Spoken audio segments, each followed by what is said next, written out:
वासांसि जीर्णानि यथा विहाय नवानि गृह्णाति नरोपराणि तथा शरीराणि विहाय जीर्णान् अन्यानि संयाति नवानि देहि। इस श्लोक की सत्यता को जानते समझते भी भावनाओं में बह जाने के मनुष्यगत स्वभाव के कारण दुख की पराकाष्ठा में स्तब्ध रह जाने के अतिरिक्त कुछ नहीं होता जब वरिष्ठ साहित्यकार डॉक्टर शंभुनाथ सरीखा कोई अपना अकस्मात हमसे छिनकर काल के गाल में समा जाता है।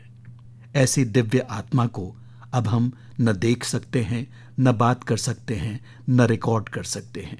बस शत शत नमन के भाव में श्रद्धांजलि व्यक्त कर सकते हैं। हमारे साथ हैं डॉक्टर अमिता दुबे, संपादक, हिंदी संस्थान, उत्तर प्रदेश।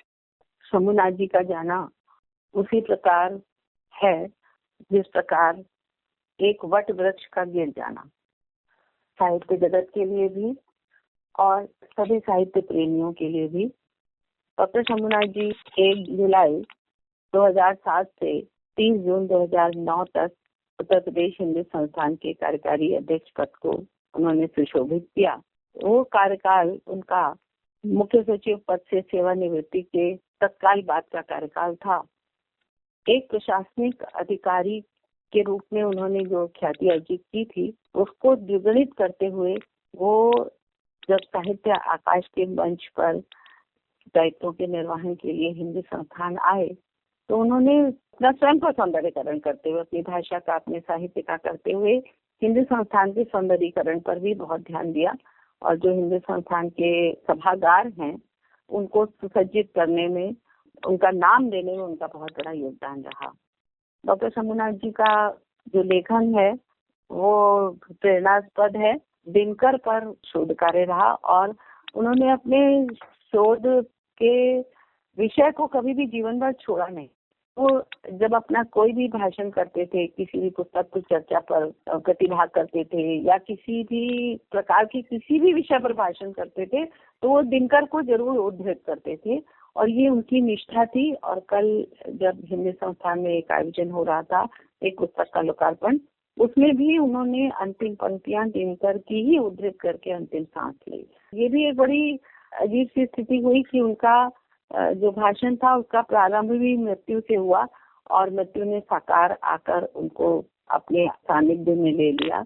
हम सबके लिए ये दुखद भी है और सौभाग्य की बात भी है कि उनके अंतिम शब्द सुनने का हम सबको अवसर मिला।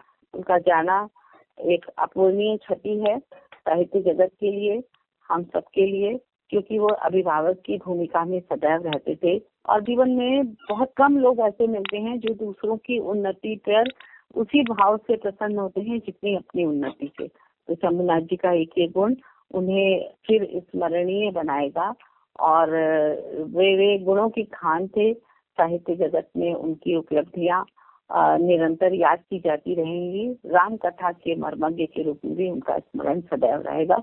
बच्चन जी पर भी उन्होंने बहुत गंभीरता से काम किया और इन सब से अलग हटकर वो एक बहुत अच्छे कवि थे। इंद्रधनुषी मन के कवि थे, इंद्रधनुषी रंग की कविताएं करते थे और उनकी कविताओं में सभी रंग थे, विशेषकर काला सफेद रंग तो था ही, बहुत सारा ऐसा रंग भी था जो जीवन के आकाश पर छाता रहता है और वो इंद्रधनुषी आकाश सदा बना रहेगा। हमारे साथ हैं पूर्व मुख्य सचिव आलोक रंजन जी। शंभुनाथ जी के न रहने का हमको बहुत दुख है। शंभुनाथ जी एक प्रशासनिक अधिकारी, आईएएस अफसर थे। सन 1970 बैच हमारे वरिष्ठ अधिकारी थे। उत्तर प्रदेश के मुख्य सचिव भी रहे, राज्यपाल के प्रमुख सचिव भी रहे और बहुत ही संवेदनशील, बहुत ही ईमानदार, बहुत ही अच्छे अधिकारी रहे हैं। इन्होंने बहुत जनसेवा अपने सेवा काल के दौरान की है और मैं समझता हूं कि जितने भी नए आईएएस अफसर हैं या जो भी प्रशासनिक अधिकारी हैं उनको उनके जीवन काल से और उनके प्रशासनिक का तरीके से सीख लेनी चाहिए कि इस प्रकार काम एक प्रशासनिक अधिकारी को करना चाहिए। लेकिन अधिकारी के अलावा सबसे बड़ी बात यह, वो साहित्यकार थे, कवि थे। बहुत अच्छी अच्छा उन्होंने कविताएं लिखी हैं, लेख लिखे हैं और साथ साथ उनके जो वक्तव्य होते थे, कबीर पे उनके वक्तव्य तो बहुत ही उम्दा हुआ करते थे। बहुत ही अच्छा बोलते थे कबीरदास पे, रामायण पे, तमाम, और उन्होंने धार्मिक मुद्दों पे, किताबों पे, साहित्य पे उनके जो वक्तव्य होते थे वो सुनने लायक थे। वो कि चले जाने से साहित्य की दुनिया का भी बहुत नुकसान हुआ है। एक बड़ा साहित्यकार हमारे बीच में से चला गया है, एक शब्दों का जादूगर आप कहिए कि हम लोगों के बीच में से चला गया है। मैं अपनी ओर से उनकी दिवंगत आत्मा के लिए श्रद्धांजलि अर्पित करता हूँ। हिंदी के पूर्व विभागाध्यक्ष डॉक्टर सूर्य प्रसाद दीक्षित और डॉक्टर शंभुनाथ जी के परम मित्र। आज ही समाचार पत्र से ये दुसंवाद मिला कि डॉक्टर शंभुनाथ जी नहीं रहे। यूं कल उनकी अस्वस्थता का समाचार मिला था और मैं चिंतित था, पर साथ ही उम्मीद कर रहा था कि प्रभु हम लोगों की प्रार्थना को अस्वीकार नहीं करेंगे। सबसे दुर्लभ योग दुर्योग देखिए कि वे जीवन और मृत्यु के रहस्य दर्शन पर बोल रहे हैं, एक कथा के माध्यम से कि काल किस तरह से जीव का पीछा करता है। और ये वाक्य कहते कहते वे मेज पर लौट जाते हैं, जैसे काल दस्तक दे रहा था और वे देख रहे थे। मैंने आकस्मिक मृत्यु की बहुत कथाएं सुनी हैं, बहुतों का दृष्टा रहा हूं, साक्षी रहा हूं, लेकिन इस प्रकार की असाधारण घटना मन को विक्षुब्ध करती है। फिर नियति का विधान है। अस्वस्थ तो बहुत दिनों से चल रहे थे, बहुत पहले हृदयाघात से पीड़ित थे, तमाम संकटों से उबर करके वे फिर स्वस्थ हो गए थे। वे जितने वरिष्ठ प्रशासक थे उतने ही वरिष्ठ साहित्यकार थे, और साहित्यकार भी बहुविध, काव्य रचना भी करते थे और समीक्षा में गहरी पैठ रखते थे। हालांकि आरंभ में वे अंग्रेजी के विद्वान, अंग्रेजी के शिक्षक थे, लेकिन हिंदी भाषा साहित्य में भी उनकी बड़ी अभिरुचि थी। बहुत पहले की बात है, जिन दिनों वे राज्यपाल जी के सचिव थे, राजभवन में नियुक्त थे, उनकी इच्छा हुई कि हम हिंदी में पीएचडी करें। मुझसे संपर्क हुआ। मैंने बताया कि विश्वविद्यालय कुलपति को अधिकार है कि विभागाध्यक्ष की संस्तुति पर जब वो संतुष्ट हो जाए कि इन्हें यथेष्ट हिंदी ज्ञान है, भले ही वो हिंदी के में नहीं है, तो विशेष प्रकार की अनुमति दे सकते हैं। मेरी संस्तुति पर कुलपति जी ने उनके आवेदन को स्वीकार किया और मेरे निर्देशन में उन्होंने दिनकर की प्रगतिशीलता विषय पर पीएचडी कार्य करना आरंभ किया। लगभग 3 वर्षों तक दिनकर के विभिन्न पक्षों पर उनसे पक्षापक्ष विमर्श होता रहा। एक बात से हम लोग सहमत थे कि किसी एक विचारधारा से न बंधकर दिनकर जी, क्योंकि आवेग के कवि थे, उतने ही बड़े विचारक थे और उतने ही भावुक थे, इसलिए अंतर्द्वंद ग्रस्त रहा करते थे। चाहे राष्ट्रीय चेतना का प्रश्न हो, चाहे अंतरराष्ट्रीयता का प्रश्न हो, चाहे प्रेम सौंदर्य का प्रश्न हो, चाहे विद्रोह का प्रश्न हो, यह अंतर विरोध बराबर उनके साहित्य में चलता रहा है और यही उनकी कविता की सबसे बड़ी खूबसूरती। इसको उन्होंने बड़े स्वच्छ मन से उभारा। धूप छाही दिनकर जो उनकी पुस्तक है, उसका सार संक्षेप यही है। प्रशासन में भी बड़ी निष्ठा के साथ वो जुड़े रहे, लेकिन उसी के साथ साथ समानांतर साहित्य चर्चा में और साहित्य सृजन में भी वे अनवरत रुचि रखते रहे। और बोलते हुए तो सचमुच उनके मुंह से जैसे निर्झर झरझर झर वैसा ही सहज सरल प्रवाह, बड़े अच्छे अच्छे रूपक बनाते थे, बड़े अच्छे विशेषण देते थे और कविता के मर्म में भीतर प्रवेश करते थे। मैंने अनेक अवसरों पर सुना, बहुत सारे लोगों ने सुना होगा, हम लोगों ने एक बहुत अच्छा विदग्ध वक्ता खो दिया है और प्रशासन में पैठ रखने वाले एक अच्छे प्रशासक को भी खो दिया। हिंदी संस्थान का जो वर्तमान रूप है, उन्हीं की परिकल्पना की देन है। उन्होंने जिस तरह उसका भौतिक विकास किया और साथ ही तमाम साहित्यकारों को जोड़ा, तरह तरह के प्रयोग किए। एक बार का प्रयोग बड़ा विचित्र था।